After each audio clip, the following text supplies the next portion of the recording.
Guys welcome to our channel जो है सना and Irfan vlog. तो आज का ये व्लॉग है सबसे अवेटेड व्लॉग जो कि आप बहुत दिनों से हमें मैसेज कर रहे थे, डीएम कर रहे थे कि प्लीज आपकी लव स्टोरी बताइए, प्लीज आपकी लव स्टोरी बताइए। तो फाइनली हम आज बताएंगे कि सब कुछ स्टार्ट कैसे हुआ।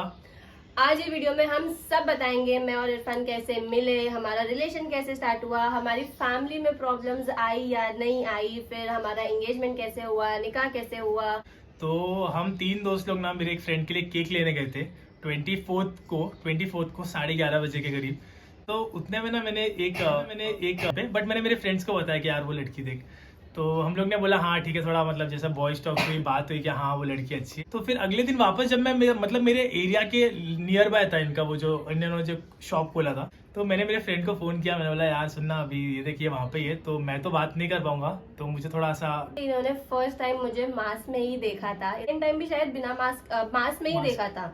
तो पता नहीं मैं इनको मास्क में ही कैसे अच्छी लगी। फिर सेकेंड डे ये आए मेरे पास, ये नहीं आए थे, इनका जो फ्रेंड है वो आया था मेरा मेरे एक पास। दोस्त है, मैंने उसे क्या बोला कि बस तू कैसे भी ना, तू खाली उसका नंबर मुझे पता था वो नहीं देगी, फर्स्ट इंस्टेंस पे तो नहीं देगी।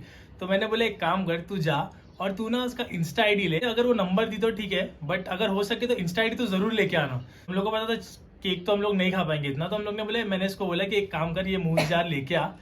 तो जब ये गया ना उनके स्टॉल पे, तो क्या बोला सुना के, और वो मुझे बोलता है कि क्या है ये। तो मैंने उसको बताया कि सब ये। फिर उसने मुझे पेमेंट किया, सब किया, और फिर वो उसने मुझे बोल के गया चलिए हम दोबारा मिलते हैं। मैंने बोला हम दोबारा मिलते हैं का मतलब क्या होता है। तो फिर वो टाइम तक इन्हें कुछ आइडिया नहीं था कि क्या है। इन्होंने मुझे भी नहीं देखा, उन्होंने उसे ही देखा था। तो वो ना इंस्टा आईडी लेके आया इनकी। तो जब इंस्टा आईडी लेके आया तो इनका खुद का पेज नहीं था वो, इनका जो केक का जो बिजनेस पेज है ना वो था वो।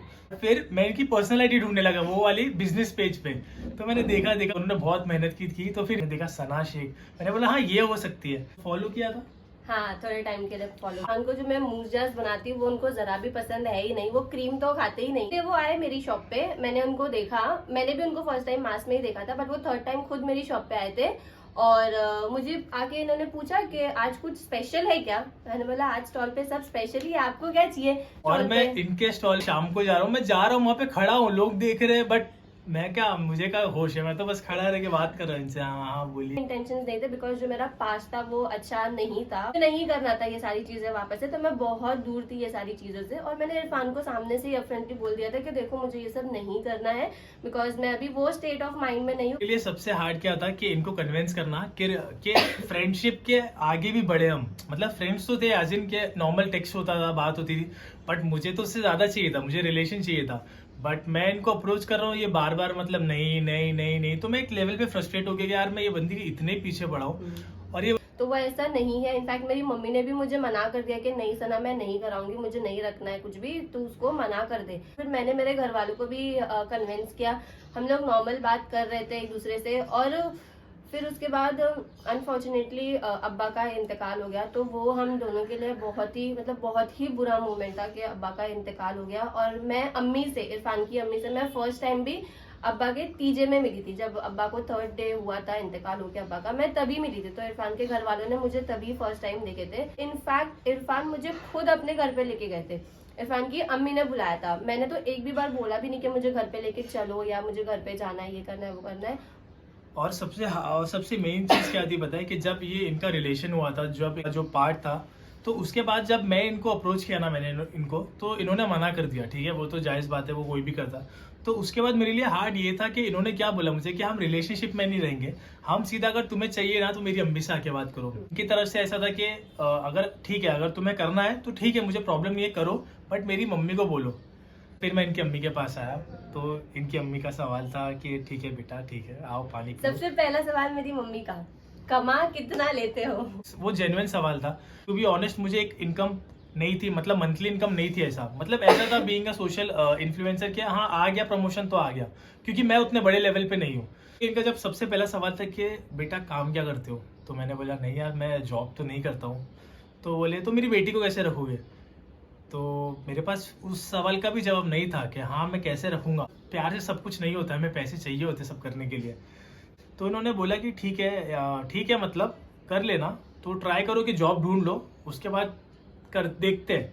मैंने बोला यार जॉब करना पड़ेगा, क्योंकि मुझे ये चाहिए थी। तो मैंने बोला नहीं यार मैं जॉब करूंगा। इतना शुक्र है कि जैसे ही इनके घर पे मेरी बात हुई तो मेरे को एक जॉब अपॉर्चुनिटी मिली। अभी भी मैं वहीं जॉब कर रहा हूँ।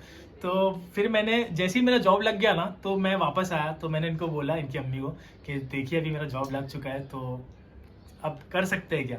तो उन्होंने बोला कि मैं बनाता हूँ पहले से। तो मुझे वो अच्छा लगता था कि मैं थोड़े लोगों को खुश करूँ, एंटरटेन करूँ। तो मुझे ऐसा था कि अब ठीक है, अब ये इनसे मेरी शादी होने वाली है या मेरी गर्लफ्रेंड है, तो अब मुझे ये था कि मैं इनको कैसे इंट्रोड्यूस करूँ लोगों को। ये सबसे हार्ड पार्ट था। लोग गलत ही बोल रहे थे बट फिर भी मैंने कुछ बोला नहीं। मैंने बोला चलेगा ठीक है, क्योंकि मुझे इनको इंट्रोड्यूस करना ही था। तो इनके लिए सबसे हार्ड चीज ये थी कि ये कैमरा शाय थी बहुत। तो इनिशियल स्टेज पे तो मैंने ये सोच के रखा था पहले से कि मैं इनको ना कवर्ड रखूंगा। तो मैंने बोला कि जब तक मेरा निकाह नहीं होता ना इनके साथ, तब तक मैं इनकी शक्ल कवर रखूंगा। तो ये इसके पीछे ये रीजन है, क्योंकि बहुत लोग कमेंट्स में बोलते हैं कि पहले आपने इनका फेस कवर किया था अब निकाल दिया। तो उसका रीजन है, इसका रीजन यही है कि हमारा निकाह नहीं हुआ था जब तक मैंने इनका फेस नहीं दिखाया था। बट अल्हम्दुलिल्लाह अभी हमारा निकाह हो गया है, तो इसके लिए हमने इनका फेस रिवील किया। इन्होंने भी बहुत मेहनत की, मतलब ये जॉब भी करती थी, मैं भी जॉब करता था। फिर हमें बहुत हार्ड टाइम मिलता था, क्योंकि कभी कभी ऐसा होता था मैं मॉर्निंग शिफ्ट कर रहा हूँ, ये शाम की शिफ्ट कर रही है। वीडियोस के लिए हमें मिलना पड़ता था, क्योंकि हमें अपना सोशल मीडिया भी इंटैक्ट रखना है, मतलब लोगों से बात करना है, आप सबके लिए वीडियोस बनाने हैं। तो उसमें हमारे दोस्तों ने भी बहुत साथ दिया, अल्लाह का शुक्र है हमारा, वो अभी भी दे रहे हैं। तो हमारी वीडियो जर्नी थी, क्योंकि हमें आपको भी सना को मुझे आपको भी दिखाना था, तो आपने एक्सेप्ट भी किया, बहुत लोगों ने एक्सेप्ट किया, अल्लाह का शुक्र है। ऐसा नहीं बोलो कि सबने ऐसे ही कमेंट किया कि नहीं गलत है ये, सबने, बहुत लोगों ने बोला कि अच्छा है आपका निकाह हो गया। बहुत लोग खुश थे इनफैक्ट उससे कि हमारा निकाह हो गया। और बहुत लोगों के लिए शॉकिंग भी था। हाँ, बहुत। हमने एकदम अचानक बोल दिया कि हमारा निकाह हो रहा है। सो गाइस मेन ये है कि हम लोग दोनों ज्यादा relation as a boyfriend girlfriend रहे ही नहीं है, नहीं रहे। सिर्फ आई बिलीव 2 या 3 महीने बस हम लोग गर्लफ्रेंड बॉयफ्रेंड थे। उसके बाद हमारी एंगेजमेंट हो गई और उसके बाद अल्हम्दुलिल्लाह हमारा निकाह भी बहुत जल्दी हो गया। तो बहुत लोग बोलते हैं, और हाँ, और बहुत लोग ये भी बोलते हैं कि यार आपने अभी, आप 23 क्यों, आपने इतनी जल्दी शादी क्यों कर लिया। एज मैटर नहीं करती शादी के लिए, इंसान मैटर करता है शादी के लिए। तो मैं क्यों रुकूं 27 साल तक, मैं क्यों रुकूं 30 साल तक। अभी एक वक्त आ गया है, अभी मुझे शादी कर लेनी चाहिए। तो मैंने अल्हम्दुलिल्लाह निकाह कर लिया। बहुत सारे लोग बोल रहे कि इतने अचानक से निकाह हो गया, इतने अचानक से ये हो गया। सो गाइस हम लोगों को डेट नहीं मिल पा रही थी, एक एग्जैक्ट डेट। तो अम्मी और मम्मी दोनों ने मिलके एक डेट डिसाइड कर ली। और इरफान के लिए बहुत डिफिकल्ट हो गया था कि हम लोग, सबसे पहली बात तो हम लोग जॉब भी कर रहे हैं, तो जॉब के साथ वो बहुत डिफिकल्ट हो गया था हम लोगों के लिए कि हम लोग वो चीजें कैसे करें।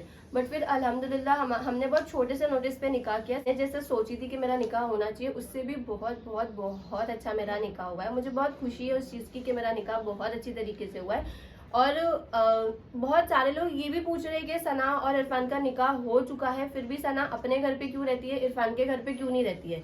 हमारा सिर्फ निकाह हुआ है, मेरी रुखसती नहीं हुई है, सिर्फ निकाह हुआ है। मैं इसलिए अपने घर पे ही रहती। हमने हमारे रिलेशन को हलाल बना दिया है। वो इस्लामिक पॉइंट ऑफ व्यू से भी सही है। और हमने ये सोचा है कि रुखसती तभी होगी जब मैं और इरफान स्टेबल हो जाएंगे, जब हम लोग दोनों की एक स्टेबिलिटी दिख जाएगी कि हाँ ठीक है अभी हम लोग प्रिपेयर है। तो इंशाल्लाह 1-1.5 साल बाद जब भी हम लोग को ऐसा लगेगा तो हम लोग रुखसती भी कर लेंगे। और इंशाल्लाह हम लोग ट्राई करेंगे, जितनी सादगी से हमने निकाह किया है उतनी सादगी से ही हम हमारी रुखसती भी करेंगे। और इंशाल्लाह मुझे लगता है कि ये सब सवाल जितने भी लोगों ने पूछा था अभी तक के हमारी जर्नी में, सब कवर हो गए शायद। हाँ, ऑलमोस्ट सब तो कवर हो चुके हैं। हमारे निकाह से लेके, हमारे मिलने से लेके, हमारी शादी तक सब कुछ कवर हो चुका है। हाँ, और मैं इरफान के घर पे जाती आती रहती हूँ। जैसे कि समझो दोपहर में गई तो शाम में आ गई, या थोड़ा टाइम वहाँ पे रुक गई, मॉर्निंग में गई, वैसा रुक गई। तो मैं इरफान के घर पे जाती आती रहती हूँ। अल्हम्दुलिल्लाह अम्मी और आपा भी बहुत अच्छे, सब लोग सपोर्टिंग है, स्पेशली मेरे फैमिली मेंबर्स, इरफान के फैमिली मेंबर्स। उन लोगों ने हम लोगों को ये पूरी जर्नी में, स्टार्टिंग में मेरे फैमिली मेंबर्स बहुत अपोजिट थे इस चीज के कि नहीं करना है ऐसा, ना ऐसा वैसा, ये वो। बट अल्हम्दुलिल्लाह जब से हमारा एंगेजमेंट हुआ है, इरफान तो इतने अच्छे बन गए मेरे घर में। मतलब मेरी मम्मी ऐसा लगता है कि मेरे से ज्यादा कभी कभार इरफान को प्यार करते हैं, उनके लिए सब खाने की चीजें बनाते, ये वो। आप लोगों ने भी हमारा बहुत साथ दिया है, उसके लिए भी थैंक यू सो मच। अगर आप लोगों का साथ नहीं होता तो शायद हम भी ये नहीं कर पा रहे। साथ दिया उसके लिए थैंक यू सो मच। तो बस लास्ट ये कहना चाहूँगा मैं कि थैंक यू एवरीवन जिन्होंने भी हमें थ्रू आउट स्टार्ट से लेके एंड तक सपोर्ट किया। जिन्होंने भी, जो भी अच्छे बोले बुरे बोले, ठीक है, बट आप सबकी वजह से आज हम हैं, क्योंकि आप अगर नहीं रहो तो हम कुछ भी नहीं है। तो उन सब के लिए बहुत बहुत शुक्रिया। और हाँ, एक और चीज़ कि मैं बोलना चाहूँगा कि ठीक है ना, अभी सब लोग बोल रहे थे कि शादी जल्दी हो गई, तो अच्छा ना, अगर माशाल्लाह इतनी खूबसूरत बीवी मिलेगी तो कौन नहीं शादी करेगा यार। आप लोग भी शादी करो इंशाल्लाह। इसके बाद वाला ब्लॉग हम इंशाल्लाह बहुत जल्दी पोस्ट करेंगे। तब तक के लिए आप लोग अपना ध्यान रखिएगा और दुआ में याद रखिएगा और हमारे चैनल को सब्सक्राइब भी जरूर कीजिएगा। बाय।